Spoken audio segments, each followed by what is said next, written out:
G'day guys, welcome to Rumble's Fish Room. So today I wanted to do a little bit of a goldfish update, and I want to talk about something else which is a little bit of sad news, but I want to start with the positive news first. We don't need to get into the negatives, but first of all let me show you some deliveries that I received.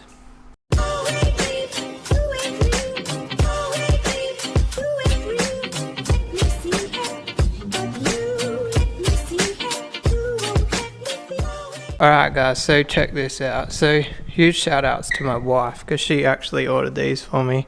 What a superstar. So I got new radiators for my bike. So she ordered them 9 AM yesterday and they arrived at 1 PM today. Like, that's insane. They're from the MX store. So for anybody who has motorbikes, first check MX store for anything you need, and MX Express, they call it, is their postage, and it's literally like 24 hours. It's awesome. Obviously not a paid affiliation or anything. And also huge shout out to Jai. You guys know Jai Changer on Facebook. Go and subscribe, go and like his page. So this isn't actually what's in the container. Obviously New Life Spectrum is a good food. There's actually something else in there, some medicine food that he made up for me when he found out that I had some sick fish. So all I had to do was pay for the postage, which reminds me, I actually haven't paid for the postage yet. But yeah, there's basically, he's made up his own little formula, which yeah, it is what it is. I'm not going to go into detail what's in that one, but like, yeah, just huge shout out to Jai. I've seen like some people speak a little bit negatively about Jai, but he has been 100% so kind to me, and I'm going to like keep the positive vibes with him as long as he is kind until he proves me wrong. But I do understand, like, it's really hard to stay positive on the internet when people are bashing you down. I have personally also been rude to the occasional person, and it backfires because they're an asshole to you for like 3 months in the messages, and then you look like the bad guy because of one message you sent and they screenshotted it. So I'm on the good side of Jai, and if you guys do hear negative stories about someone, make your own decision about that person. I never use somebody else's story about someone shadow my thoughts on the person, unless it's like something super bad and there's actual proof of it. But you guys not like take that in a light way, but you get what I mean. But anyway, let's have a look at the goldfish. So if you haven't been paying attention, I've been feeding this Sarah. Now, yesterday's video I did state that I'm using completely extreme fish food, except for the blood parrot Hikari. That was obviously a lie, because I am feeding this veggie pellet to the goldfish. I've actually got to talk to Ryan from Korean Pet Central, because I ordered this food, but I never asked him or Andy from Extreme whether they do a veggie pellet. They might, because I know they have been branching out into a lot more foods. So Ryan, if you're watching, message me about that. I'm pretty sure Ryan watches all my videos. So this tank here, if you guys don't know, it runs on a Nautilus 2700 and at eBay it's called a P4000. You can see the sticker there. I like both of these filters. They both cop a fair bit of negativity online. They're both just very brittle. I'll say that. The biggest negativity about them is if you're not gentle with them, they do break. And getting the lid off this one, there's a bit of a trick to it. I actually think I did a video on that. So if you scroll back through my channel, there's actually a video which tells you how to get that lid off. And then I've got a Shigo WS2 air pump there. That air pump's actually worth more than both of those filters probably. But the air pump is just plumbed into the return of the canister filter, so there's not actually an air stone or anything in the tank. If I flick maybe this light switch here and we back up and then zoom that in a little bit, you guys get a better view and the light doesn't saturate the camera. So look at the goldfish, guys. Can you see how well they're swimming? So the last video you guys would have seen of these, the little panda, I can't remember, what is he, panda something, he basically was swimming upside down, and now you can see he's up the right way now. I definitely think that the veggie food was the move for these guys. They're doing so well. I did lose my male bristlenose in here. I don't know why. Maybe the temperature, it's only at 24 degrees. But nah, bristlenose would be alright in 24 degrees. One thing I found interesting, I think I've talked about it before. See the albino cories, how small they are? They've never grown since the day I got them.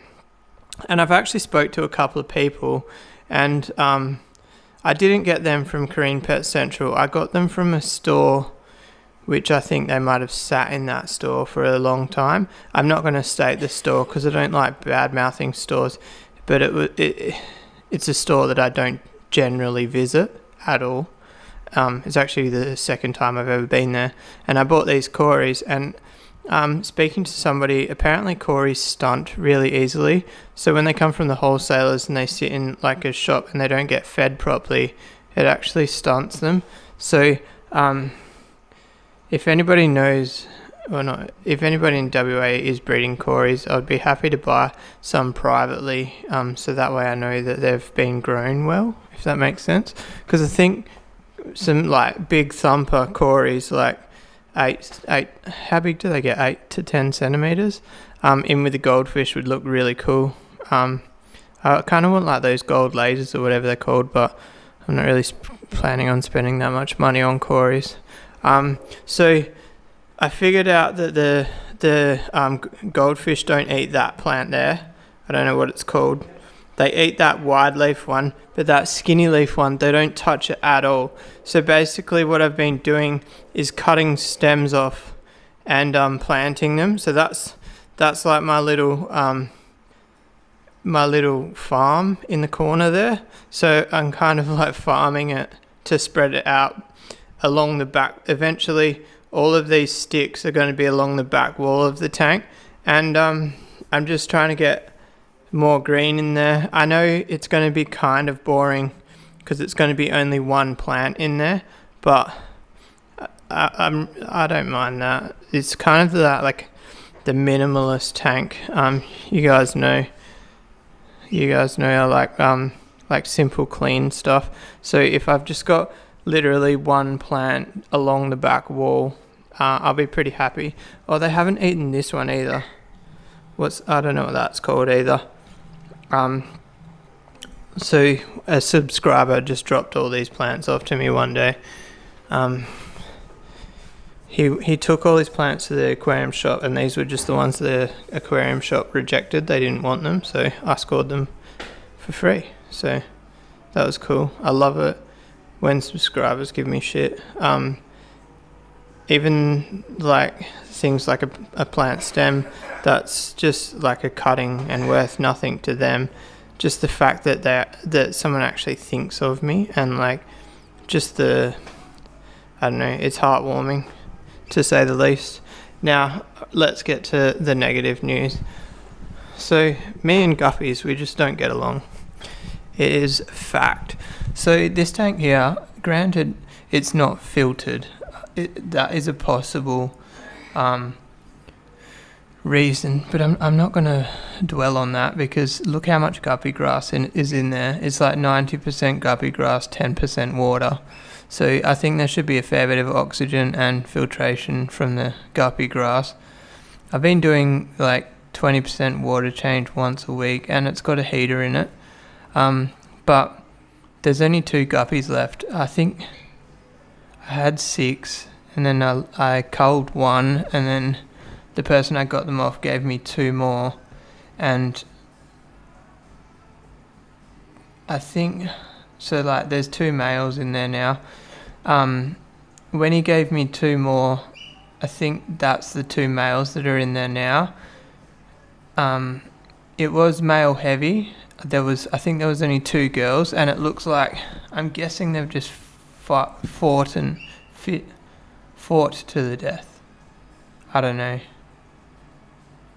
Let me know what you guys think. They're red-tailed tuxedos, I think. What do you think? Do you reckon, like, I should do a test on the water, but I didn't even see dead guppies on the bottom. They literally just disappeared. I've even got a lid on the tank. There's no carcasses behind the thing. Oh, and also, guys, my what do you call it, died. My jacaranda. I don't really know why. I think this pot just maybe doesn't hold enough moisture, and my other seeds haven't sprouted, so I'm not having a good time here. I think last time I did them, when I did the jacarandas, I actually put them in a container and kept the container underwater, so I might need to do that again, so that way the soil stays wet. So the jacaranda kept falling over, so I cut a cutting off it, and then I put the cutting in this pot, and look, the cutting is surviving, but the actual plant is dying. Maybe I was a bit too aggressive in... Is that a leaf there? That might be one sprouting there. I'm